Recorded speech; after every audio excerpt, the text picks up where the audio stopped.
Hello दोस्तों, कैसे आप सब। स्वागत है आपका अपने YouTube channel study for semester में, जहाँ पे आपके एग्जाम से रिलेटेड जितने इंपॉर्टेंट नोटिफिकेशंस होते हैं वो सबसे पहले प्रोवाइड करवाई जाती है।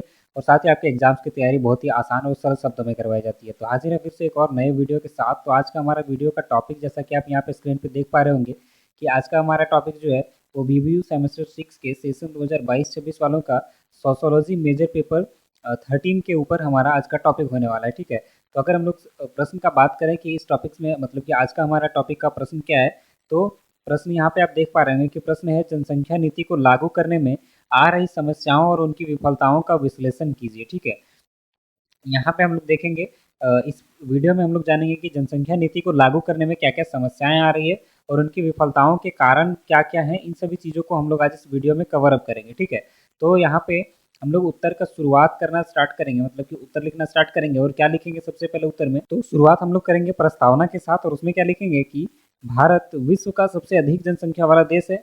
यहाँ जनसंख्या वृद्धि की दर कई दशकों से एक गंभीर सामाजिक, आर्थिक और पर्यावरणीय समस्या बनी हुई है।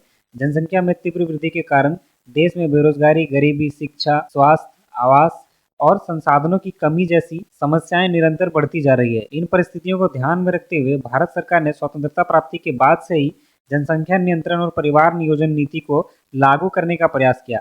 हालांकि इन नीतियों के माध्यम से कुछ हद तक सुधार देखने को मिला है, फिर भी जनसंख्या नीति को सफलतापूर्वक लागू करने में अनेक बाधाएं और विफलताएं सामने आई है। यही कारण है कि आज भी भारत जनसंख्या विस्फोट जैसी स्थिति से जूझ रहा है। ठीक है, तो जैसा कि आपको पता होगा कि भारत जो है वो जनसंख्या के मामले में, अभी हम लोग बात करेंगे, पूरे विश्व में पहले स्थान पे है। ठीक है, तो इतनी अधिक जनसंख्या की वजह से कई दशकों से यहाँ पे क्या है कि बहुत सारी समस्याएं देखने को मिल रही है, जैसे बेरोजगारी, गरीबी, अशिक्षा, स्वास्थ्य, आवास और बहुत प्रकार से संसाधनों की कमी की समस्याएं हम लोगों को यहाँ पे देखने को मिलती है। ठीक है, तो इन्हीं सभी परिस्थितियों को ध्यान में रखते हुए भारत सरकार ने स्वतंत्रता प्राप्ति के बाद ही जनसंख्या नियंत्रण और परिवार नियोजन नीति को लागू करने का प्रयास किया।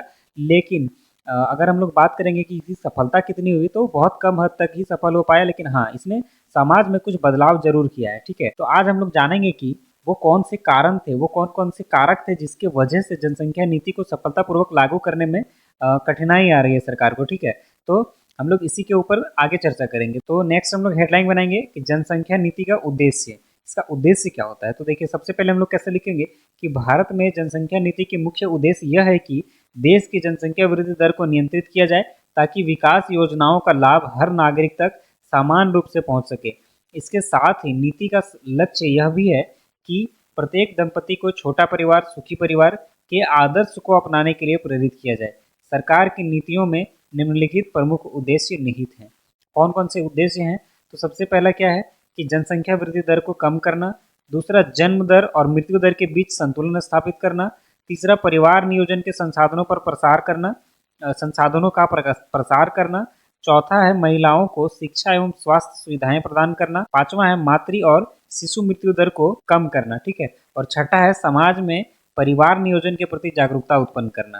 तो ये सभी उद्देश्य जो है वो जनसंख्या नीति का उद्देश्य है। ठीक है, अब हम लोग आगे बढ़ेंगे और आगे देखेंगे कि भारत में जनसंख्या नीति के प्रमुख चरण, किस प्रकार से जनसंख्या नीति को लागू किया गया भारत में, या करने का प्रयास किया गया, इसको लिखेंगे। ठीक है, तो भारत में जनसंख्या नीति के प्रमुख चरण लिख करके डैश लगाएंगे और लिखेंगे कि भारत ने 1952 में विश्व की पहली राष्ट्रीय जनसंख्या नीति अपनाई थी। इसके बाद कई चरणों में इसमें परिवर्तन और सुधार किए गए। तो सबसे पहले देखिए, इसका शुरुआत कब हुआ, तो 1952 में इसका शुरुआत हुआ था।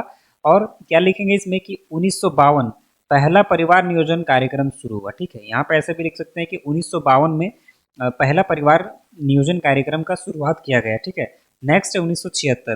तो इस साल में क्या हुआ कि सरकार ने परिवार नियोजन को अनिवार्य रूप देने की कोशिश की, लेकिन विरोध के कारण इसे वापस लेना पड़ा।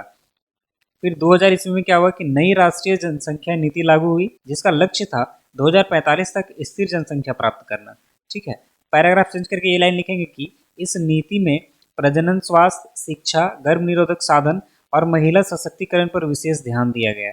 ठीक है, इतना लिखने के बाद अब हम लोग आगे लिखेंगे नीति के लागू होने में आने वाली प्रमुख समस्याएं। वो कौन कौन सी समस्याएं हैं जो नीति के लागू होने में बाधक बन रही है। तो हम लोग इस लाइन को हम लोग बहुत ध्यान से मेंशन करेंगे। ठीक है, ये लाइन को अच्छे से आप देखिएगा और याद रखिएगा सारी चीज़ों को। तो इसको हम लोग क्या लिखेंगे इसमें कि हालांकि नीति का उद्देश्य बहुत ही आदर्श और स्पष्ट था, लेकिन इसके क्रियान्वयन में अनेक कठिनाइयां सामने आई। नीचे इन प्रमुख समस्याओं का विश्लेषण प्रस्तुत है। इस प्रकार से लिख करके हम लोग कुछ समस्याओं को नीचे मेंशन करेंगे, ठीक है, कि कौन कौन सी समस्याएं हैं जिसकी वजह से जनसंख्या नीति जो है वो लागू नहीं कर पा रही है सरकार। तो सबसे पहला क्या है कि जनसंख्या के प्रति सामाजिक दृष्टिकोण। तो इसमें हम लोग लिखेंगे कि भारत के ग्रामीण और पारंपरिक समाज में आज भी अधिक संतान को ईश्वर का वरदान माना जाता है। पुत्र प्राप्ति की इच्छा के कारण लोग अधिक बच्चे पैदा करते हैं। यह मानसिकता परिवार नियोजन कार्यक्रम के मार्ग में सबसे बड़ी बाधा बनती है। आज भी अगर हम लोग भारत के ग्रामीण क्षेत्रों का बात करें तो वहां पे क्या है कि पुत्र प्राप्ति की इच्छा के कारण लोग अधिक बच्चे पैदा करते हैं, ठीक है। तो यह मानसिकता क्या है कि परिवार नियोजन कार्यक्रम के मार्ग में सबसे बड़ी बाधा बनती है। दूसरा हम लोग बात करेंगे शिक्षा और जागरूकता की कमी। तो ग्रामीण क्षेत्रों और पिछड़े वर्गों में शिक्षा का स्तर कम होने से परिवार नियोजन और जनसंख्या नियंत्रण के प्रति लोगों में पर्याप्त जानकारी नहीं है। अनपढ़ या कम पढ़े लिखे दंपतियां आधुनिक गर्भ निरोधक साधनों से परिचित नहीं हैं और उनमें इसके उपयोग को लेकर डर या संकोच पाया जाता है, ठीक है। तो दूसरा क्या है कि शिक्षा और जागरूकता की कमी होना, ठीक है, ग्रामीण क्षेत्रों में या पिछड़े वर्गों में। और तीसरा देखेंगे तो धार्मिक और सांस्कृतिक अंधविश्वास। कुछ धार्मिक समुदायों में यह धारणा है कि परिवार नियोजन धर्म के विरुद्ध है। इस तरह के धार्मिक अंधविश्वासों के कारण बहुत से लोग सरकार की योजनाओं से दूरी बनाए रखते हैं, ठीक है। चौथा है गरीबी और आर्थिक असमानता। इसमें लिखेंगे गरीबी भी जनसंख्या नीति के क्रियान्वयन में बड़ी बाधा है। गरीब परिवारों में बच्चों को आर्थिक सहारा माना जाता है क्योंकि वे घर या खेत के काम में मदद करते हैं। इस सोच के कारण गरीब तबके में जन्म दर अधिक रहती है। आगे देखेंगे तो महिलाओं की स्थिति। तो भारतीय समाज में महिलाओं की स्थिति अभी भी कमजोर है। कई क्षेत्रों में महिलाएं अपने जीवन के निर्णय, विशेषकर संतानोत्पत्ति से जुड़े निर्णय, स्वयं नहीं ले पाती। पति, ससुराल या परिवार के अन्य सदस्य उनके निर्णय को प्रभावित करते हैं। ऐसी परिस्थितियों में परिवार नियोजन कार्यक्रम प्रभावी नहीं हो पाता, ठीक है। अब हम लोग छठा बात करेंगे तो स्वास्थ्य सेवाओं की कमी। इसमें क्या लिखेंगे, ग्रामों और छोटे कस्बों में पर्याप्त स्वास्थ्य सुविधाएं उपलब्ध नहीं है।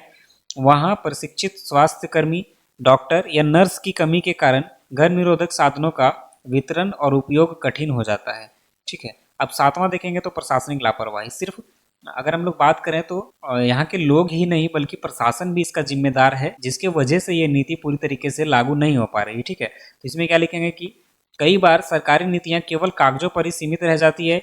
योजनाओं के क्रियान्वयन में भ्रष्टाचार, उदासीनता और संसाधनों की कमी जैसी समस्याएं आती है, जिससे नीति का वास्तविक लाभ जनता तक नहीं पहुंच पाता, ठीक है। तो ये सभी कारण हैं इसके विफलता के। अब हम लोग आगे लिखेंगे विफलताओं के परिणाम। तो जनसंख्या नीति के विफल होने के क्या क्या परिणाम हो रहे हैं या देखने को मिल रहा है इस चीज को, ठीक है। तो जनसंख्या नीति के सीमित परिणामों के कारण देश कई गंभीर समस्याओं से जूझ रहा है। पहला, बेरोजगारी और गरीबी बढ़ी है। दूसरा, शिक्षा और स्वास्थ्य सेवाओं पर बोझ बढ़ा है। तीसरा है पर्यावरणीय असंतुलन और संसाधनों की कमी देखी जा रही है। चौथा, शहरी क्षेत्रों में जनसंख्या घनत्व और प्रदूषण में वृद्धि हुई है। पांचवा क्या है, तो ग्रामीण क्षेत्रों से शहरों की ओर पलायन बढ़ा है, ठीक है। तो ये सभी समस्याएं हम लोगों को जनसंख्या नियंत्रण या फिर जनसंख्या नीति के विफल होने के कारण देखने को मिल रही है। अब हम लोग आगे बढ़ेंगे तो आगे समाधान और सुधार के कुछ उपाय भी हम लोग सजेस्ट करेंगे इस अपने उत्तर में, ठीक है। तो यहाँ लिखेंगे कि नीति को सफल बनाने के लिए निम्नलिखित सुधारों की आवश्यकता है। तो क्या क्या सुधार करना चाहिए, तो जनसंख्या नियंत्रण पर व्यापक शिक्षा और जागरूकता अभियान चलाए जाएं। दूसरा, महिलाओं को सशक्त बनाकर निर्णय लेने की स्वतंत्रता दी जाए।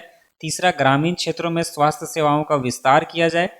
चौथा है, आधुनिक गर्भ निरोधक साधनों को सुलभ बनाया जाए। पांचवा, धार्मिक नेताओं और सामाजिक संस्थाओं को भी इस अभियान में शामिल किया जाए। और छठा क्या है कि परिवार नियोजन को विकास योजनाओं से जोड़ा जाए। और सातवां सजेशन है कि राज्य सरकारों को क्षेत्रीय परिस्थिति के अनुसार नीति बनाने की स्वतंत्रता दी जाए। तो ये हो गया कुछ सजेशन जिससे हम लोग इस नीति को सफल बनाने में सहायक हो सकता है, ठीक है। तो अब हम लोग देखेंगे इसका निष्कर्ष, पूरे प्रश्न का निष्कर्ष लिखेंगे। तो इसमें क्या लिखेंगे कि अंततः यह कहा जा सकता है कि भारत की जनसंख्या नीति का उद्देश्य बहुत महत्वपूर्ण और उपयोगी है, लेकिन इसके क्रियान्वयन में सामाजिक, आर्थिक, सांस्कृतिक और प्रशासनिक बाधाएं इसके मार्ग में बड़ी रुकावट बन रही है। जब तक समाज में शिक्षा, जागरूकता और महिला सशक्तिकरण नहीं बढ़ेगा, तब तक कोई भी जनसंख्या नीति स्थायी सफलता प्राप्त नहीं कर सकती। जनसंख्या नियंत्रण केवल सरकारी योजना नहीं बल्कि जनसहयोग से चलने वाली सामाजिक अभियान होना चाहिए। यदि सरकार, समाज और व्यक्ति तीनों मिलकर इस दिशा में ईमानदारी से कार्य करें तो भारत निश्चित रूप से संतुलित और नियंत्रित जनसंख्या वाले राष्ट्र के रूप में आगे बढ़ सकता है।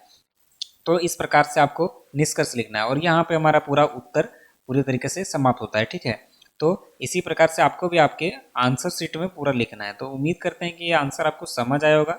किसी भी प्रकार का अगर डाउट रहता है तो आप उसको कमेंट सेक्शन में पूछ सकते हैं, वहाँ पे हम आपको रिप्लाई जरूर देंगे और आपके आपके डाउट को दूर करने का प्रयास करेंगे। ठीक है, तो चलिए एक बार फिर से हम लोग प्रश्न देख लेते हैं। तो प्रश्न क्या था कि जनसंख्या नीति को लागू करने में आ रही समस्याओं और उनकी विफलताओं का विश्लेषण कीजिए। तो हम लोग यहाँ पे पूरे तरीके से इस टॉपिक को कवर कर लिए हैं। ठीक है, अब अगर प्रश्न ये आपसे एग्जाम में आता है तो ये नहीं छूटना चाहिए। तो उम्मीद करते हैं कि ये वीडियो आपको अच्छे तरीके से समझ आया होगा और अगर वीडियो पसंद आया तो अपने दोस्तों के साथ शेयर करें, वीडियो को लाइक करें और साथ ही आप कमेंट करके भी बता सकते हैं कि मेरे वीडियोस आपके लिए कितने हेल्पफुल होते हैं। ठीक है, तो और साथ ही अगर आप पहली बार मेरे चैनल पर वीडियो देख रहे हैं तो चैनल को सब्सक्राइब कर लीजिएगा और बेल आइकन को ऑल पे सेट कर लीजिएगा ताकि किसी भी प्रकार का वीडियो के नोटिफिकेशन आपसे मिस ना हो और आप अपने एग्जाम की तैयारी अच्छे से कर सको। ठीक है, तो चलिए आज के इस वीडियो में इतना ही रखते हैं, मिलते हैं फिर से किसी नेक्स्ट और इम्पोर्टेंट टॉपिक के साथ। तब तक के लिए धन्यवाद।